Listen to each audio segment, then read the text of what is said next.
उस दिन तारीख थी 24 अक्टूबर 1618। बादशाह जहांगीर का काफिला डेक्कन से एक जंग लड़कर गुजरात से होते हुए आगरा वापस लौट रहा था। उनके साथ उनका बेटा शहजादा खुर्रम और उसकी बेगम मुमताज महल भी थी। बीच में विश्राम करने के लिए उन्होंने गुजरात के दाहोद में अपना डेरा डाला। कुछ दिनों एक दास भागता हुआ जहांगीर के तंबू में आया और बोला, हुजूर, आप एक बार फिर से दादा साहिब बन गए। शहजादे खुर्रम की बेगम मुमताज महल के यहाँ बेटा हुआ है। दास ने जब यह खुशी की खबर आकर शाहजहां जहांगीर को बताई तो वो खुशी से नाच उठे। उस दिन तारीख थी 3 नवंबर 1618।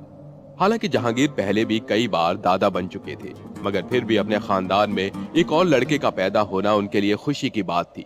वो बोले, खुशामदीद, खुशामदीद। अल्लाह उसकी झोली दुनिया भर की खुशियों से भर दे, आमीन। जहांगीर, जो शहंशाह बनने से पहले शहजादे सलीम के नाम से जाने जाते थे, वो औरंगजेब के दादा साहिब थे। शहजादे खुर्रम औरंगजेब के अब्बू थे, जो शहंशाह बनने के बाद शाहजहां नाम से पहचाने जाने लगे।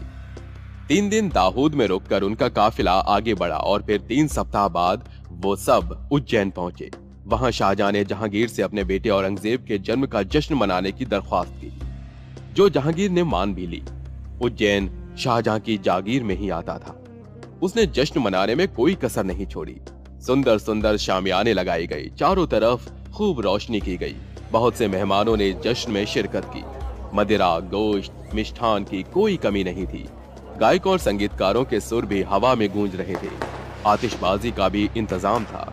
जहांगीर अपने तंबू में कुछ खास लोगों के साथ जश्न मग्न थे कि शाहजहां नन्हे औरंगजेब को लेकर उनके पास आया। उसके साथ उसके 2 और बेटे दारा शिको और शाह शोजा भी थे। अब्बू, मिलिए हमारे नन्हे तख्ते जिगर को। हमने इनका नाम औरंगजेब रखा है। ये आज अपने दादा जान से दुआएं लेने आए हैं।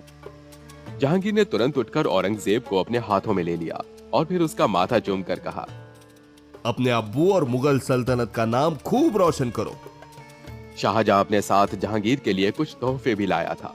उसने तोहफे लिए खड़े दास दासियों को आगे आने को कहा और जहांगीर से बोला, अब्बू, मेरी तरफ से शाही खजाने के लिए ये रत्नों से भरी थाल, आभूषण और 50 हाथियों का नजराना कबूल करें। कबूल है शहजादे। हमने में अशरफिया की एक थाल अलग से रखी है, तुम उसे गरीबों में बंटवा देना। शाहजहां का वो नजराना लगभग 2 लाख रुपए का था, जो उस समय के हिसाब से एक बहुत बड़ी रकम थी। भले ही शाहजहां ने औरंगजेब के जन्म पर दिल खोलकर खर्च किया हो, मगर वो सबसे अधिक प्रेम अपने सबसे बड़े बेटे दारा शिको और बेटी जहानारा से करते थे, जिसके बारे में हम बाद में बात करेंगे। 5 साल का समय पलक झपकते ही बीत गया। 1623 में औरंगजेब 5 साल का हो चुका था। अचानक उन सब की जिंदगियों में एक ऐसा मोड़ आया जिसने शाहजहां को उसके तीनों बेटों से दूर कर दिया। हुआ यूं कि जहांगीर और शाहजहां में एक बात को लेकर अनबन हो गई थी। जहांगीर की बेगम नूरजहां ने अपने पहले पति के साथ पैदा हुई बेटी लाडली बेगम का निकाह 1621 में शाहजहां के बेटे भाई शहजादे शहरयार से करवा दिया था, और अब वो शाहजहां की जगह शहरयार को जहांगीर का उत्तराधिकारी बनाने की फिराक में थी, जिस वजह से शाहजहां भड़का हुआ था। एक दिन ऐसे ही गुस्से में वो जहांगीर के हौजरे में गया और बोला, अब्बू, आपने ऐसा कैसे होने दिया? आपको नूरजहां के आगे कुछ नजर ही नहीं आता? शहरयार को अपना दामाद बनाने के बाद अब उसका मंसूबा यही होगा कि वो उसे ही आपके बाद दिल्ली के तख्त पर बिठाए, जबकि उस पे मेरा हक है।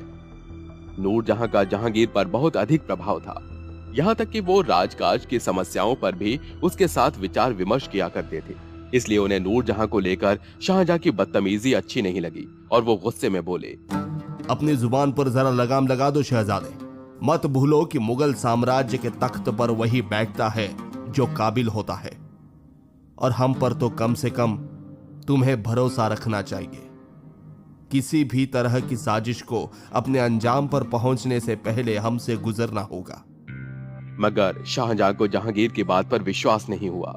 वो जानता था कि जहांगीर नूरजहां की बात को टाल नहीं पाएगा, इसलिए उसने अपने कुछ सहयोगियों के साथ मिलकर जहांगीर के खिलाफ विद्रोह कर दिया, जिसमें उसके हाथों हार ही लगी। इसकी 2 वजह थी। एक तो उसके कुछ विश्वास पात्रों ने उसे धोखा दे दिया, वो उसे बीच जंग में अकेला छोड़कर चले गए। दूसरा, उसके पास इतना पैसा भी नहीं था कि वो आगे और जंग लड़ सके, इसलिए उसने अपनी हार स्वीकार कर ली। उसके हार स्वीकार करते ही जहांगीर ने अपना पैगाम एक दूत के हाथों शाहजहां के पास भेजा। शाहजहां उस समय अपने मुमताज महल और अपने सभी बच्चों के साथ अपने तंबू में था। शाहजहां ने दूत के आने की खबर सुनते ही उसे अपने तंबू में बुला लिया और दूत से कहा, कहो अब्बू ने क्या फरमान भेजा है, क्या सजा मुकर्रर की है उन्होंने हमारे लिए। दूत ने जहांगीर का भेजा हुआ फरमान पढ़ना शुरू किया। शहंशाह जहांगीर ने शहजादे खुर्रम को मुगल सल्तनत के खिलाफ विद्रोह करने की सजा के तौर पर उनसे उनकी जागीर में से असीरगढ़ और रोहतास के किले को वापस करने और उनके 3 बेटे दारा शिकोह, शुजा और औरंगजेब को उनके पास बंदी बनाकर भेजने का आदेश दिया है। ये दोनों तब तक शहंशाह के पास बंदी बनाकर रहेंगे जब तक उन्हें शहजादे खुर्रम पर यह भरोसा ना हो जाए कि वो भविष्य में ऐसा कुछ नहीं करेंगे। दूत की बात सुनकर मुमताज रो पड़ी और शाहजहां से बोली, नहीं, मैं अपने बच्चों को खुद से दूर नहीं करूंगी। विद्रोह आपने किया, उसकी सजा मेरे बच्चे क्यों भुगतेंगे। दारा और शूजा तो फिर भी बड़े थे, मगर उस समय औरंगजेब की उम्र मात्र 7 साल थी। वो भी रोते हुए मुमताज से लिपट गया और बोला, अम्मी, मैं आपसे दूर नहीं जाऊंगा। बोलो ना अब्बू को कि वो मुझे वहां न भेजे।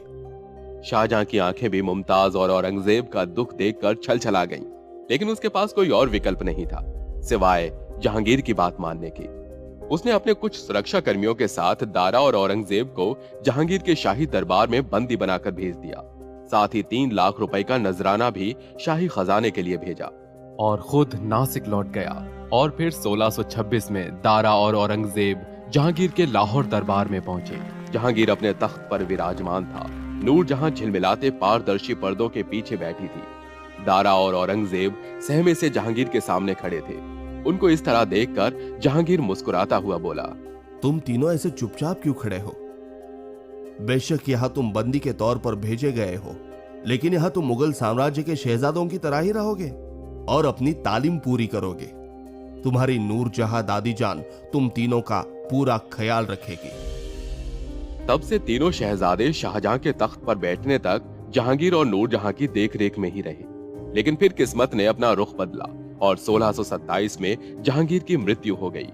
नूरजहां ने उस समय अपने दामाद शहजादे शहरयार को तख्त पर बिठाने की पूरी कोशिश की, लेकिन उसके ही भाई आसफ खान ने उसके सभी इरादों पर पानी फेर दिया, क्योंकि मुमताज महल आसफ खान की बेटी थी और वो चाहता था कि उसी का दामाद तख्त पर बैठे। उसने नूरजहां की कैद से तीनों शहजादों को भी आजाद करवा दिया और फिर 19 जनवरी 1628 को शाहजहां के नाम का खुतबा पढ़ा गया, यानी उसे मुगल साम्राज्य का नया शासक घोषित कर दिया गया था। 16 फरवरी 1628 को आसफ खान तीनों शहजादों को लेकर आगरा पहुंचा और उसी दिन शाहजहां की शाही तौर पर ताजपोशी हुई। इस तरह 10 साल की उम्र में औरंगजेब के जीवन में थोड़ी स्थिरता आई। उसकी पढ़ाई लिखाई एक बार फिर से शुरू हुई। औरंगजेब को 9 अलग अलग शिक्षकों ने पढ़ाया। वो पढ़ने में बहुत तेज था। औरंगजेब ने अपने पाठ्यक्रम के मुताबिक इस्लामिक शिक्षा हासिल की, जिसमें कुरान, हदीस और धार्मिक जीवनियां शामिल थी। उसने तुर्की साहित्य भी पढ़ा और कैलीग्राफी की कला भी सीखी। औरंगजेब संस्कृत भाषा का अच्छा जानकार था। बहुत संभव है कि औरंगजेब ने संस्कृत से फारसी में अनूदित कृतियों जैसे महाभारत और रामायण भी पढ़े हों। यह अनुवाद के आदेश उसके परदादा अकबर ने दिए थे। जैसे जैसे शहजादे बड़े होते गए, उनमें दुश्मनी भी बढ़ने लगी, क्योंकि हर कोई तख्त पर बैठना चाहता था और इस वजह से वो एक दूसरे को अपना दुश्मन समझने लगे थे। शाहजहां खुलेआम दारा से अपना प्रेम प्रदर्शित करता था। औरंगजेब को अभी तक ऐसा कोई मौका नहीं मिला था जिससे वो अपने अब्बू की नजरों में आ सके, लेकिन फिर एक दिन ऐसा एक मौका आया जहां शाहजहां को उस पर गर्व महसूस हुआ। वो क्या था, ये जानने के लिए सुनिए हमारा अगला एपिसोड।